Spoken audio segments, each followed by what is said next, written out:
А сега едно добре дојде и добро вечер за нашиот гостин во студиото, господинот Зоран Милчевски, ни доаѓа од Скопското астрономско друштво, што наедно е и најава дека влегуваме во нашата редовна рубрика на тема Вселена.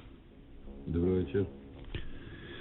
Ете така, деновиве оваа недела имаше мноштво настани од актуелни теми кога се е Вселената во прашање. Да тргнеме од настанот што ќе се случи утре меѓу 17 часот и 15 минути и ќе трае до 18:30. Станува збор за она така наречена, овој астрономски израз, окултација на Венера и месечината. Што ќе рече, Венера ќе се скрие зад месечината или обратно, месечината ќе ја скрие зад себе Венера.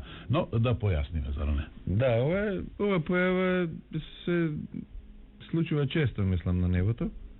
И утре е така да, кој што рековте, утре во некаде после 17 часот, мислам од 17:15, па некаде до кај 18:15, отприлика тој сат време, Венера ќе биде сокриена позади месечината.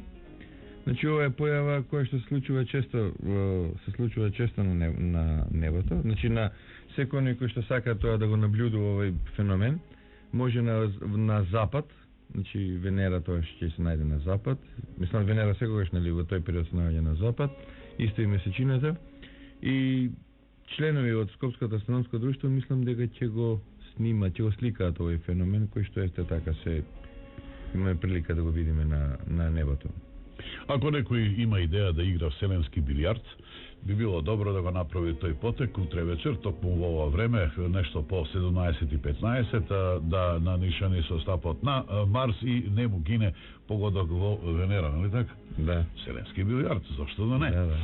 Е сега, вака, тоа ќе се случи утре, а пред само 3-4 дена, сондата Одисеј испрати информација, потврдна информација дека на Марс има вода и тоа во течна состојба. Тоа е во рамките на она мисија така наречена Марс Орбитер.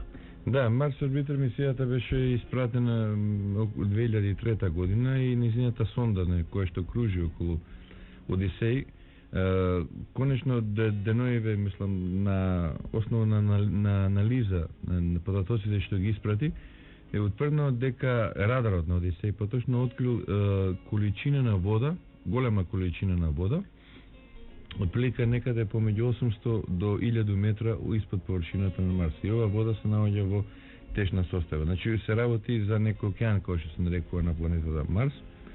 И од добиените податоци се гледа дека океанот отприлика има некаде околу 6 до 7000 километри квадратни, значи отприлика некаде четвртина од Република Македонија, и се смета дека ова е само еден дел од она група на вода, односно на океанска вода. Тоа е океанче, Зоране. Па да, океан, вода на Марс што се би требало по наша терминологија да биде морен се. Па добро, да, ама Марс е доста помал од земјата, од планета Земја. А така, во димензионирање. Во димензионирање он е доста помал. И ако се земе целокупната површина на Марс, поточно оној делот е изнесува као што е и површината на Земјата. И се смета дека ова вода што е пронајдена отприлика представува некаде околу 10% од целокупната вода што се наоѓа на таа длабочина од планетата Марс. Значи за ова е само почетокот на откривање на водата на планетата Марс, и се смета дека во подоцнежните мисии што се следуваат по-конкретно ќе се добијат некои попрецизни податоци. Така. Деновиве едновремено се слушаат доста се зборува и се слеваат информации дека рускиот шпионски сателит е веќе во орбитата и дека почна да испорачува информации.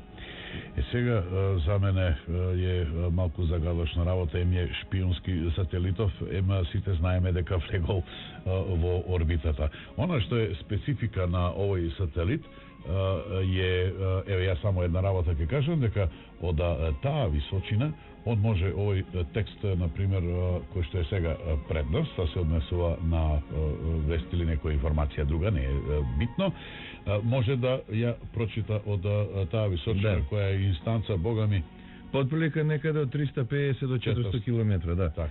Да, се работи, видите, ова се информации, чим информации ве се дадат во јавност, што се однесува до вакви типови на сателити, поготово од бившиот Советски сојуз, а денеска нели негов наследник од Русија, сигурно веќе тој сателит е многу одамна воведен или па претходно бил лансиран. Иначе за овој сателит во јавноста се даде дека беше лансиран на 26 јуни оваа година, значи од космодромот Плесек. Тоа е еден космодром кој се наоѓа скрос на север на Советскиот сојуз. Подоцна се демонтира дека не е лансирано таму, па лансирано од Бојконур, од Казахстан. Значи, иначе називот на оваа програма се нарекува Космос 2442. Ова програма и, како што рековте, едино што се знае, а што во западниот свет објави за овој свет, мислам НАСА кој што објави за овој сателит, е тоа дека он има доста работи за доста софистициран сателит, кај што може на било кој на земјата. Значи има таква можност да се манипулира со него на било кој дел од земјата, лесно да може да дневна штампа. Да, буквално да прочита дневна штампа. Така да дали е тоа единствената негова функција? Најверојатно дека он е единствена, тоа е негова единствена функција, иако под таа функција мислам во него може да биде метната и било каква опрема. Да речеме, Советскиот сојуз бившиот Советски сојуз располагаше со доста таква софистицирана опрема, така да имаше во областа и на науката такви шпионски сателити, во областа на наука открија доста големи работи. Да речеме, радарски сателит, подошно еден геосателит од бившиот Советски сојуз откри дека под површината на пустината Сахара се наоѓа огромна количина на вода. Така да и од овие сателити, без разлика што се шпионски, во нив може да има и опрема која што може да користи за цивилни, за корисни потреби. Добро, ете тоа беа актуелностите од оваа недела, што се навистина, значи, ударни вести на повеќе светски медиуми, а врзани, нели, на темата случувања во Вселената. Инаку ние вечерва ќе зборуваме за вселенскиот туризам.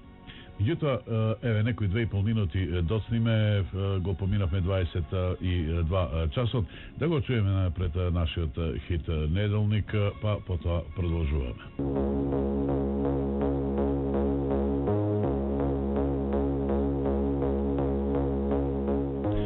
Еве не повторно во студиото, вечерва ќе зборуваме за вселенскиот туризам. И не можем на самиот почеток, а веројатно Милчевски е упатен во оваа информација, дека собственикот на фудбалскиот клуб Челси од Англија, господинот Абрамович, сар Абрамович, неодамна и купи плац на својата вереница Жукова. И тоа плац на месечината, ни тамо, ни вамо, него горе на месечината. И тоа ми се чини дека беше во знак на извинување што не успел во денот на договорениот термин за венчавка да стаса на таа венчавка. Има една таква верзија, не знам колку си ти упатен во ова заради. Не за денот, мислам ради тоа што оваа година не можел да се венча ради ова рецесија, ради на годишно ниво, значи се извинувајте. Ради ова финансиска криза што го тресе светот и сега он во знак на тоа и купил плац на својата вереница Дарија Жукова, мислам дека се името е Дарија, презимето Жукова. Ете во, нели, во, како да кажем, да се очисти пред нејзе на некој начин. Иначе да се извини. Да се извини, да, ете за тоа што не можел да се венча. Што ќе прават, молим те, на месечина? Не знам што ќе прави, а мене не ми е јасно и кој е тој што самиот се прогласил да може да продава територија на месечината, мислам, затоа што не е ова само Роман Абрамович да купил ова територија на месечината. Он купил некаде 10 ара, значи тамо на месечината. Иначе пред него купили и други некаде околу 300 до 400 луѓе, меѓу кои бившиот председател на Америка Бил Клинтон, па бившиот председател на Америка покојниот Роналд Реган, па кој беше Џон Траволта, па Том Круз, па уште некои од тие големите имиња, големите глумци. Иван Лазов. Па не знам, може и Јонков. Може и Јонков бил плац тамо. Па добро, зар не постои ли сега вселенски катастар, брат?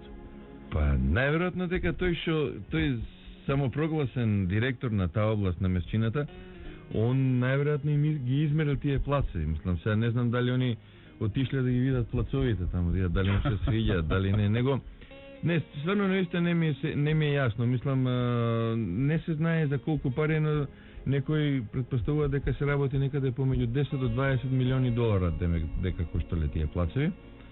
Сега што ако да речеме утре као што во светот и најверојатно може да биде дека до 2020 година или русите или кинезите ќе отидат на месечини. Што ако ни го заколчат тоа територија, речете ова е више наше. Мислам, значи немате вие што да барате, мислам. Дали тоаш може да дојде некој светски суд заради тоа што се краде територија на Џон Траволта или на Роман Абрамовиќ во Америка. Мислам дека ова ми доаѓа, тоа е како на поговорка на, мислам, џабе вие ако имате пари, ако светот не ви ги види парите. Мислам, или она свен љубовен жаргон да кажам, џабе вие ако спиете со некоја девојка, а не се пофалите на околината или околината, ако не знае. Мислам дека се работи само за тоа, иначе нема ништо ни од таа територија. Мислам дека можда Роман Абрамовиќ пред крајот на својот живот би дочекал, мислам, за да може да отиде на месечината, ако работите се одвиваат овака како што сега се одвиваат. Так, добро, Зоране, познато е дека најстарата фотографија на планетата Земја е направена за прв пат, ама од Вселената, на 23 август 1966 година. Да. Сега добро, таа фотографија ја направија космонаути и така натаму и така натаму. Од каде толку голема порив кај нас луѓето да се качуваме некаде нагоре над атмосферата, над во орбитата, да се најдеме па да правиме фотки, демек и така натаму. И сушност, дали постои официјална информација кога всушност започнува вселенскиот туризам, дали тој воопшто и започнат на некој начин? Па вселенскиот туризам е започнат уште со